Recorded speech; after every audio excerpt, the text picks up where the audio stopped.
Chapter 3. The Laurence Boy. "Joe, Joe, where are you?" cried Meg at the foot of the garret stairs. "Here," answered a husky voice from above, and running up, Meg found her sister eating apples and crying over the heir of Redcliffe, wrapped up in a comforter on an old three-legged sofa by the sunny window. This was Joe's favorite refuge, and here she loved to retire with a half a dozen russets and a nice book, to enjoy the quiet and the society of a pet rat who lived near by and didn't mind her a particle. As Meg appeared, Scrabble whisked into his hole. Joe shook the tears off her cheeks and waited to hear the news. "Such fun! Only see! A regular note of invitation from Mrs. Gardner for tomorrow night," cried Meg, waving the precious paper, and then proceeding to read it with girlish delight. Mrs. Gardner would be happy to see Miss March and Miss Josephine at a little dance on New Year's Eve. Marmee is willing we should go. Now what shall we wear? "What's the use of asking that, when you know we shall wear our poplins, because we haven't got anything else?" answered Jo with her mouth full. "If I only had a silk," sighed Meg. "Mother says I may when I'm 18, perhaps, but 2 years is an everlasting time to wait. I'm sure our pops look like silk, and they are nice enough for us.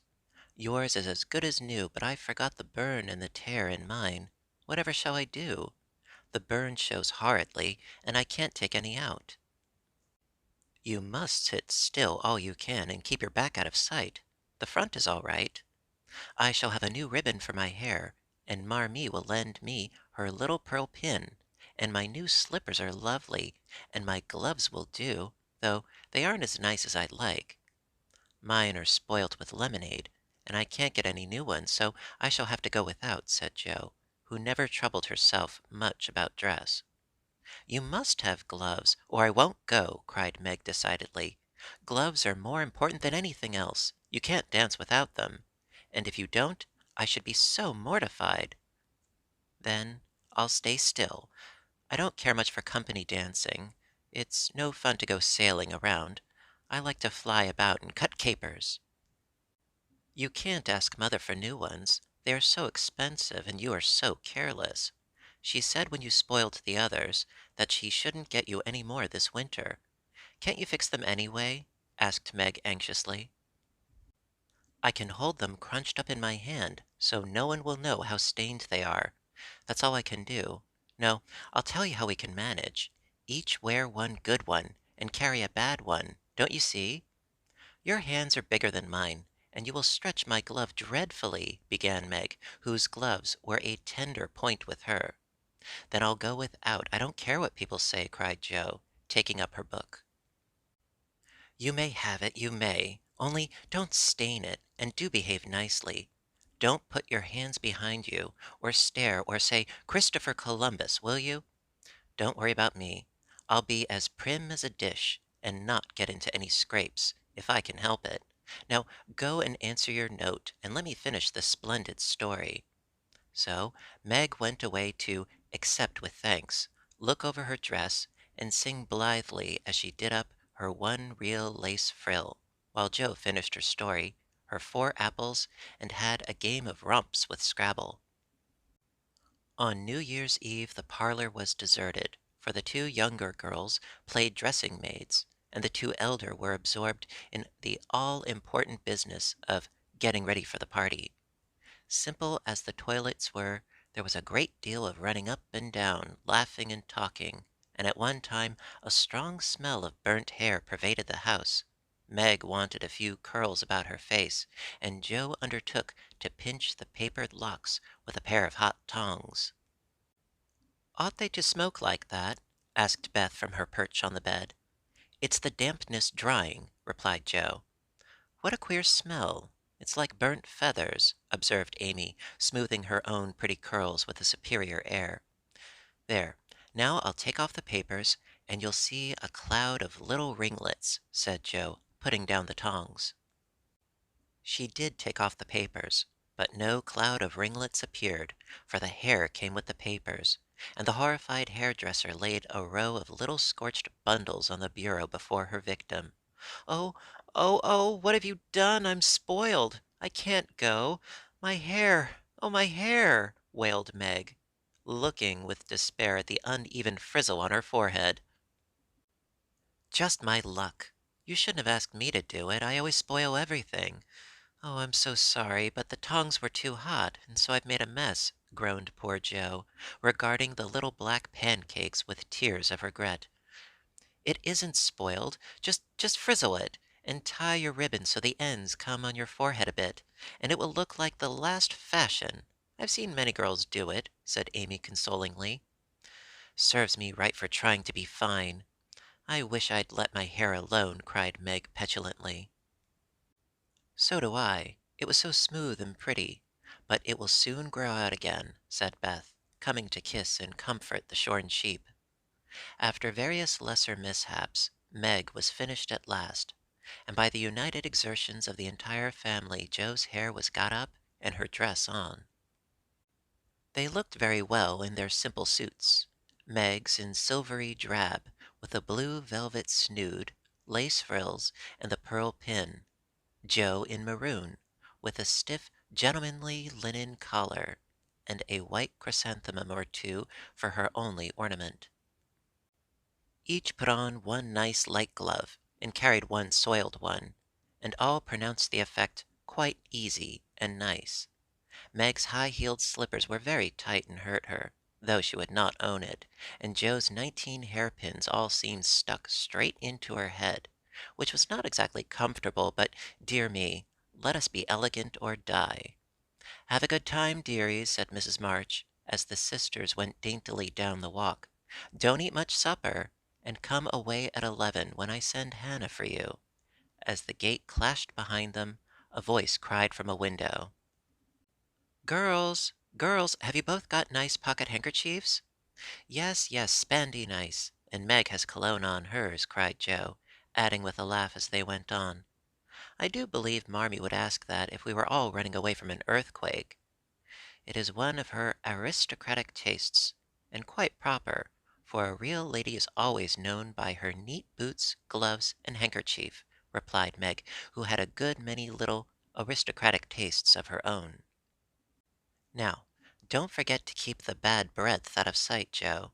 Is my sash right? And does my hair look very bad?" said Meg, as she turned from the glass in Mrs. Gardner's dressing room after a prolonged prink. "I know I shall forget. If you see me doing anything wrong, just remind me by a wink, will you?" returned Joe, giving her collar a twitch and her head a hasty brush. "No, winking isn't ladylike. I'll lift my eyebrows if anything is wrong, and nod if you are all right. Now hold your shoulders straight, and take short steps, and don't shake hands if you are introduced to anyone. It isn't the thing." "How do you learn all the proper quirks? I never can. Isn't that music gay?" Down they went, feeling a trifle timid, for they seldom went to parties, and informal as this little gathering was, it was an event to them. Mrs. Gardner, a stately old lady, greeted them kindly, and handed them over to the eldest of her 6 daughters. Meg knew Sally, and was at her ease very soon, but Joe, who didn't care much for girls or girlish gossip, stood about, with her back carefully against the wall, and felt as much out of place as a colt in a flower garden. Half a dozen jovial lads were talking about skates in another part of the room, and she longed to go and join them, for skating was one of the joys of her life. She telegraphed her wish to Meg, but the eyebrows went up so alarmingly that she dared not stir. No one came to talk to her, and one by one the group dwindled away till she was left all alone. She could not roam about and amuse herself, for the burnt breadth would show, so she stared at people rather forlornly till the dancing began. Meg was asked at once, and the tight slippers tripped about so briskly that none would have guessed the pain their wearers suffered smilingly. Joe saw a big red-headed youth approaching her corner, and fearing he meant to engage her, she slipped into a curtained recess, intending to peep and enjoy herself in peace. Unfortunately, another bashful person had chosen the same refuge, for as the curtain fell behind her, she found herself face to face with the Laurence boy. "Dear me, I didn't know anyone was here," stammered Joe, preparing to back out as speedily as she bounced in. But the boy laughed and said pleasantly, though he looked a little startled, "Don't mind me. Stay if you like. Shan't I disturb you?" "Not a bit. I only came here because I don't know many people, and felt rather strange at first, you know." "So did I. Don't go away, please, unless you'd rather." The boy sat down again and looked at his pumps, till Joe said, trying to be polite and easy, "I think I've had the pleasure of seeing you before. You live near us, don't you?" "Next door," and he looked up and laughed outright, for Joe's prim manner was rather funny when he remembered how they had chatted about cricket when he had brought the cat home. That put Joe at her ease, and she laughed too, as she said in her heartiest way, "We did have such a good time over your nice Christmas present. Grandpa sent it.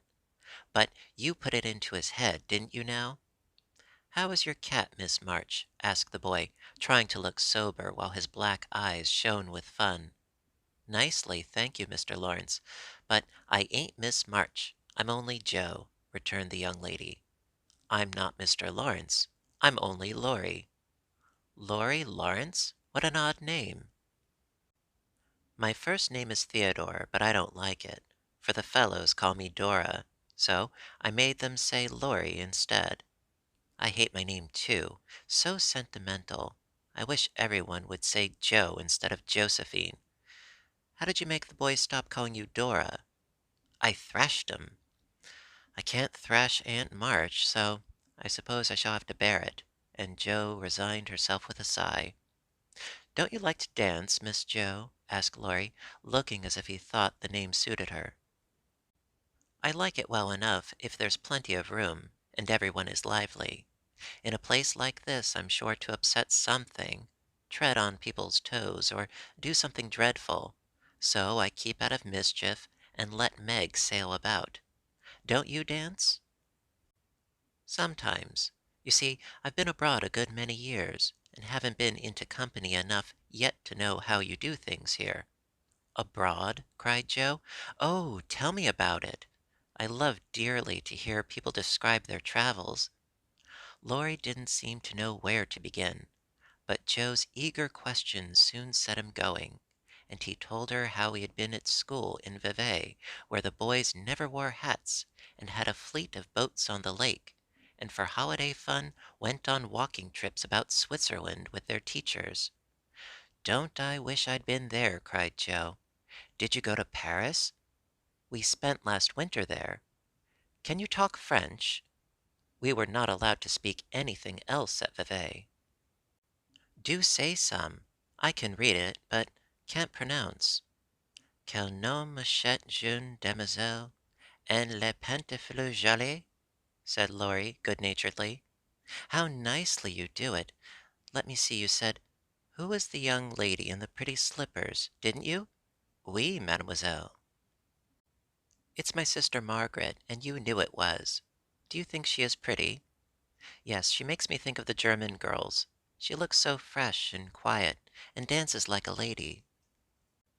Joe quite glowed with pleasure at this boyish praise of her sister, and stored it up to repeat to Meg. Both peeped and criticized, and chatted till they felt like old acquaintances. Laurie's bashfulness soon wore off, for Joe's gentlemanly demeanor amused and set him at his ease, and Joe was her merry self again, because her dress was forgotten, and nobody lifted their eyebrows at her. She liked the Laurence boy better than ever, and took several good looks at him, so that she might describe him to the girls, for they had no brothers, very few male cousins, and boys were almost unknown creatures to them. Curly black hair, brown skin, big black eyes, long nose, fine teeth, little hands and feet, tall as I am, very polite for a boy, and altogether jolly. Wonder how old he is." It was on the tip of Joe's tongue to ask, But she checked herself in time and, with unusual tact, tried to find out in a roundabout way. I suppose you are going to college soon? I see you pegging away at your books. No, I mean studying hard. And Joe blushed at the dreadful pegging which had escaped her. Laurie smiled, but didn't seem shocked, and answered with a shrug. Not for a year or two. I won't go before 17, anyway. Aren't you but 15? Asked Joe, looking at the tall lad, whom she had imagined 17 already. 16 next month. How I wish I was going to college. You don't look as if you liked it. I hate it. Nothing but grinding or skylarking, and I don't like the way fellows do either in this country. What do you like? To live in Italy and to enjoy myself in my own way. Joe wanted very much to ask what his own way was, but his black brows looked rather threatening as he knit them. So she changed the subject by saying, as her foot kept time, "What a splendid polka! Why don't you go and try it?" "If you will come too," he answered, with a queer little French bow. I can't, for I told Meg I wouldn't because—" There Joe stopped, and looked undecided whether to tell or to laugh. "Because what? You won't tell? Never. Well, I have a bad trick of standing before the fire, and so I burn my frocks, and I scorched this one, and though it's nicely mended, it shows, and Meg told me to keep still so no one would see it. You may laugh if you want to. It is funny, I know." But Laurie didn't laugh. He only looked down a minute, and the expression of his face puzzled Joe when he said very gently, "Never mind that. I'll tell you how we can manage. There's a long hall out there, and we can dance grandly, and no one will see us. Please come." Joe thanked him and gladly went, wishing she had two neat gloves when she saw the nice pearl-colored ones her partner wore. The hall was empty, and they had a grand polka, for Laurie danced well, and taught her the German step which delighted Joe, being full of swing and spring. When the music stopped, they sat down on the stairs to get their breath, and Laurie was in the midst of an account of a students' festival at Heidelberg when Meg appeared in search of her sister. She beckoned, and Joe reluctantly followed her into a side room, where she found her on a sofa, holding her foot and looking pale. "I've sprained my ankle. That stupid high heel turned and gave me a sad wrench. It aches so I can hardly stand, and I don't know how I'm ever going to get home," she said, rocking to and fro in pain. "I knew you'd hurt your feet with those silly things. I'm sorry, but I don't see what you can do except get a carriage, or stay here all night," answered Joe, softly rubbing the poor ankle as she spoke. "I can't have a carriage without its costing ever so much. I dare say I can't get one at all, for most people come on their own, and it's a long way to the stable, and no one to send. I'll go. No, indeed, it's past 10, and dark as Egypt. I can't stop here, for the house is full. Sally has some girls staying with her. I'll rest till Hannah comes, and then do the best I can." "I'll ask Laurie. He will go," said Joe, looking relieved as the idea occurred to her. "Mercy, no! Don't ask or tell anyone. Get me my rubbers, and put these slippers with our things. I can't dance any more, but as soon as supper is over, watch for Hannah, and tell me the minute she comes." "They are going out to supper now. I'll stay with you. I'd rather." "No, dear, run along, and bring me some coffee. I'm so tired I can't stir." So Meg reclined with rubbers well hidden, and Joe went blundering away to the dining room, which he found after going into a china closet and opening the door of a room where old Mr. Gardner was taking a little private refreshment. Making a dive at the table, she secured the coffee, which she immediately spilled, thereby making the front of her dress as bad as the back. "Oh dear, what a blunderbuss I am!" exclaimed Joe, finishing Meg's glove by scrubbing her own gown with it. "Can I help you?" said a friendly voice, and there was Laurie with a full cup in one hand and a plate of ice in the other.